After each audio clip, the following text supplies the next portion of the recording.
Teka lang muna, DRPS2. sinusubukan mo ba na magkaroon ng malusog na dieta? Heto na po ang mabisang sagot sa gusto mo. Uminom kayo. Yes, uminom kayo at gawin ninyong regular ang pag-inom ng tsaa na may tatak Adel. Ang Acetabity, ito po ay isang mabisang paraan para sa isang malusog na dieta.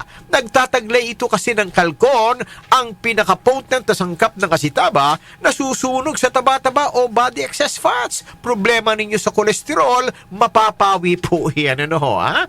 Talsik ang kolesterol, walis ang blood sugar, DRPS2. flush out pati toxin for you to be healthy and to get you cancer-free. Ho?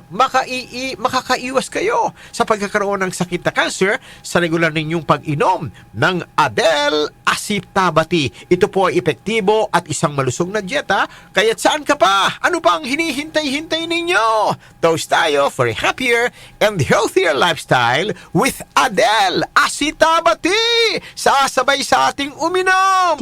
Si DRPS2. Aling Dulor! Kumusta at maligayang pagbati kay Aling Dulor?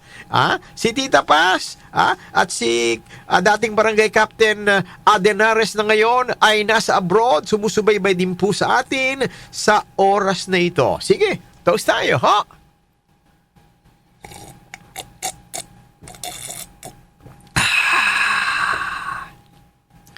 Tunay na napakamainam para sa ating kalusugan. DRPS2. Adel Acetabity ang kailangan!